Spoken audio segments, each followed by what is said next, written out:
What is going on, everybody? What is going on, everybody? My name is JeffLightsyJr. I haven't done one of these in a while, but I gotta talk about the TBT experience for the Ville, for the University of Louisville alumni team that took on the La Familia team filled with University of Kentucky alumni team players, guys that played in the NBA. A great showing for the city of Louisville. Over 13,000 people showed up to watch a group of old Kentucky players play against a group of old U of L players, and it was awesome. I mean, it was all 13,000. What 500 of you guys showed up there to Freedom Hall, an historic venue to take place with some legendary players: Russ Smith, Peyton Siva, Willie Cauley-Stein, Eric Bledsoe, the Harrison twins. You name it, they were all in there. And unfortunately for our Cards, La Familia, the UK team, won 70-61. Nate Sestina, Nate Sestina? Like, are you serious? But no disrespect to the young man. But Nate Sestina, who I think averaged 5 points per game at UK, averages like 4 points per game for his Turkish team, just went berserk. I mean, Nate Sestina did things that most of us didn't think Nate Sestina could do, and that was lighted up 6 threes by Nate Sestina. I think Willie Cauley-Stein hit 3 threes. I mean, it was a classic UK game where they have dudes who are not supposed to go off, and it was just too much. I want to, before I get into the game itself, I want to talk about the TBT experience. I didn't get a chance to go to the last 2 games, but I went to the first 2 games that took place over at Freedom Hall, and it was awesome. Over 5,000 people per game the first 2 games. Obviously, Kentucky comes into town, you're going to up the ante. And not only did Louisville break the TBT record, they almost doubled it. They almost doubled it in that game against the La Familia team. Did what it was supposed to do. It did what it was supposed to do for the TBT. It did what it was supposed to do for the broadcast. It did what it's supposed to do for the University of Louisville and for the University of Kentucky. When these 2 heated rivals get on the court, you know there are going to be fireworks. When these 2 rivals, who are breaking in new coaches, by the way, who are trying to amp up this thing once again, because Kentucky been kicking Louisville's ass for a while now. Let's just be honest. They won 13 of the last 16 games. It ain't been much of a rivalry. It's been more of a hammer and a nail. But when you get a competitive game, when you're breaking in new coaches, first-year coaches at both places, first-year coaches at Mark Pope, his first year at Kentucky, Pat Kelsey, his first year at Louisville, having a game like this in July did what it was supposed to do. So I want to get that out of the way. You, the fans, you guys were awesome. All of it, all the shenanigans, all of it was awesome. But let's get into the game.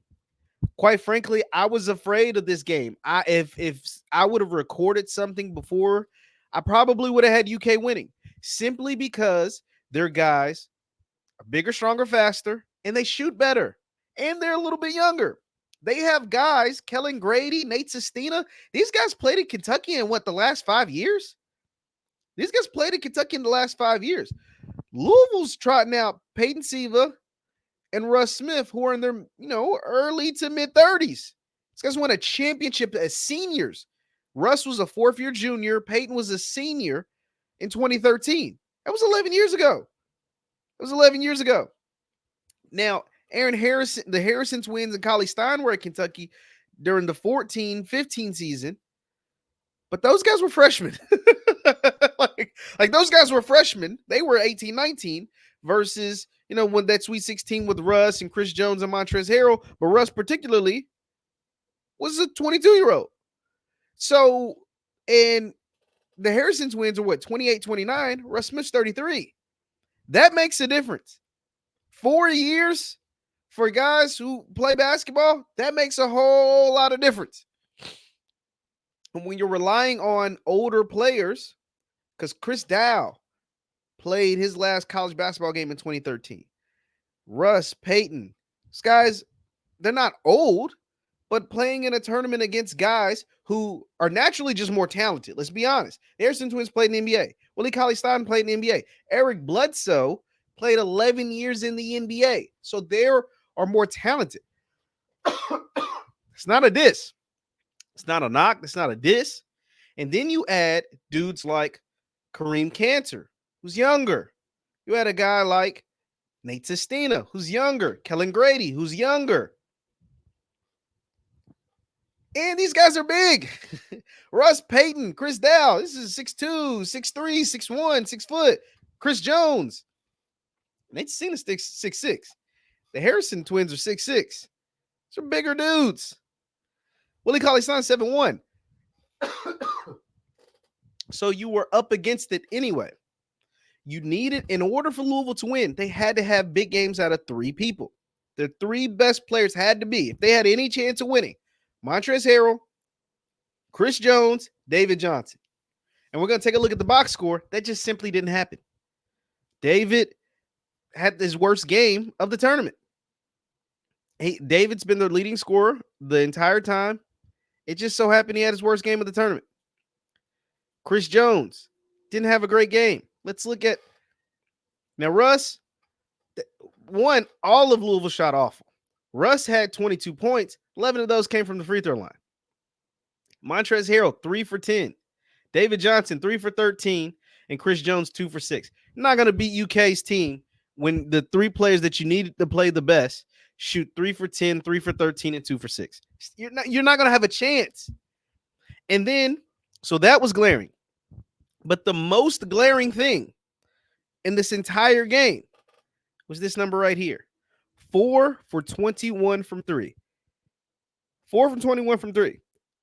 Nate Sestina alone hit 6 threes. So Nate Sestina alone outscored you by 6 points from the three-point line. UK shot 12 of 34, 35%, which means they hit 8 more threes than you. That's 24 points. You lost by 9. They hit 8 more threes than you. The glaring hole on this team throughout the entirety of the TBT was the three-point shooting.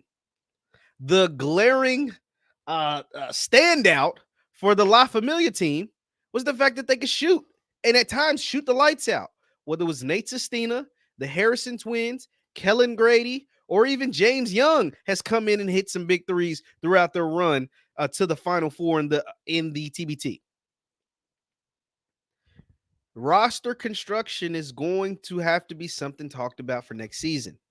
Our guys, our national championship guys, are only going to be a year older. Peyton Siva could only play in spurts. Peyton is a businessman now. He's a coach now. He's on the coaching staff at U of L and is a businessman now. He's not hooping every single day. He's not a professional basketball player anymore. All of those guys for Kentucky, for La Familia, still play basketball.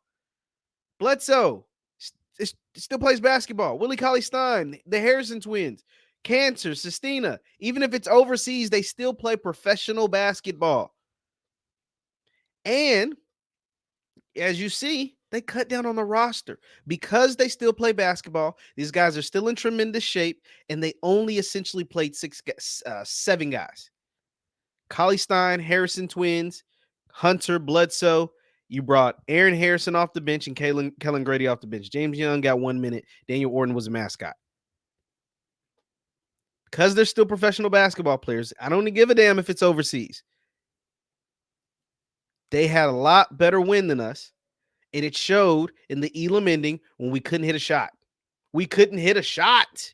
We went 9 straight possessions, no buckets. We're playing great defense, but them legs were gone. You couldn't score. You could not score. But what I do want to say, man, that was fun. The TBT has a permanent home here in the city of Louisville. And I think it has a permanent home in Lexington as well. Everybody that was a part of that had a ton of fun. Willie Cauley-Stein post-game said when Twani Beckham, because Twani was the GM of the La Familia team, he said, when Twani told me we had a chance to play Louisville, I said, I'm in. I don't need to know anything else. I'm in. If we can play Louisville, he said, I haven't felt that, what he felt in Freedom Hall the other night. I haven't felt that in a decade. This is a guy that played in the NBA for 8-9 years. I haven't felt what I felt in Freedom Hall with this rivalry UK U of L in over a decade. That says a lot. That says a lot about what this rivalry means to those players that were on that court, what this means to you. And this says a lot about you, what you contribute to this rivalry, what you contribute to this basketball environment here in the city of Louisville. And that's just awesome. That's just awesome. Now I did this kind of like experiment on my Twitter. I was like, hey guys, you know, hey, we gotta get this thing right. All right. We can't keep losing the UK. I'm not into that. I'm not into losing to Kentucky. And so I posed this question on Twitter. I said, or X, or whatever you call it. I said, if you could add, in your opinion, who would you like to be added to the TBT Louisville roster for next season? Now, granted, we understand that there are things that had to take place. Guys got to be available, schedules got to line up, this, that, blah, blah, blah, got to be worth their time, whatever. But if just you, it would just playing a hypothetical game. If you could add players to this team, and think about, this is immediately after a loss where you shot 4 for 21 and you hit 4 threes and Kentucky hit 12 threes. So imagine what's going on, and you lost by 9 points. Only lost by 9 points, but nonetheless you lost because you couldn't hit shots, and particularly from the 3-point line. So what were some of the responses? Well, some of them were just kind of funny. Some of them didn't make sense. Gary Terry Ward and Malik Williams, those are NBA players. But the overwhelming response to me that I saw in these replies was Ryan McMahon. Ryan McMahon. Because you just watched the game where you saw Kentucky have one guy hit 6 threes. You saw Kentucky as a team hit 12 threes, and you only hit 4. Ryan freaking McMahon. I didn't think I would ever see that. But Ryan McMahon was someone who was the overwhelming response was for a guy that can come in and knock down 3-point shots. Hit 3-point shots. Ryan McMahon. And that's what's going to have to happen. U of L, the TBT team, and I posed this. Can Louisville ever win the TBT? I definitely think they can. But you got to get younger. You're going to have to get some of the guys from the Chris Mack era, some of the guys from the end of the Pitino era, guys like Raymond Spalding, guys like Ryan McMahon. Because you have to think, you have to assume that David Johnson and Montrezl Harrell, if all goes well, land on NBA rosters. So you got to assume that those guys won't be back. Just play this hypothetical game with me. You assume those two guys won't be back because they land on the NBA rosters. We're wishing the best for them. We hope that they're able to make the NBA and get back on rosters like they so desperately want to, and as we so desperately want for them. Is Raymond Spalding available? What's Deng Adele doing? Anas Mahmoud is still playing professional basketball. Somebody mentioned VJ King. What are some of these guys doing? I know VJ King is still playing professional basketball. I know Raymond Spalding is still playing professional basketball. I know Anas Mahmoud is still playing professional basketball. You're going to need some ball handling and shooting. Trey Lewis showed up to a game. What is Trey Lewis doing nowadays? That's shooting. That's ball handling. Does he still got it? You're going to have to look. Jalen Johnson was in the building for the La Familia game. What's Jalen up to? I know he's still playing professional basketball. Now, these are more so bigs, but you're going to have to add some shooting. And don't forget, this is the TBT. It doesn't have to all be U of L guys that went to Louisville. Because Nick Mayo, who's one of the better players on the team, didn't go to Louisville. Chris Dow went to Bellarmine. What's Jay Scrub doing nowadays? You don't think U of L could use a guy like Jay Scrub? What is Sean East is trying to make an NBA roster? Sean East played for Missouri. He's 22, 23 years old last year. These are things that I think you're going to see something like this taking place. But you got to add some more size at the guard position, and you got to add some shooting. Because you have to be able to rebound better than you did in this tournament and knock down open shots better than you did during this year's tournament. Hats off to La Familia. Hats off to Twani Beckham. I interviewed Twani Beckham, and he told me he loved the roster that he and his crew were able to put together down in Lexington. And now they have a chance to go win $1 million in the TBT. This game was so big, Chris Paul, one of the co-owners of the TBT, had to pull up to Freedom Hall to see it with his own eyes. That's pretty awesome. That says a lot about you, us as fans, and the environment that we were able to create here in the city of Louisville for this year's version of the TBT. But let me know your thoughts in the comments. Who would you like to see added? And do you believe that the University of Louisville alumni team, the TBT team, can win this entire thing, the $1 million for the TBT? What will it take to win that $1 million in 2025? My name is JeffLightsyJr. This is the Victor Formation Sports Show brought to you via digital platform. Hit that thumbs up button, like, share, retweet this broadcast if you enjoyed it. Also, I have a Saturday show on 93.9 The Ville, 10 a.m. to 11 a.m. each and every single Saturday. Thank you guys for tuning in. I'll see you next time. Peace.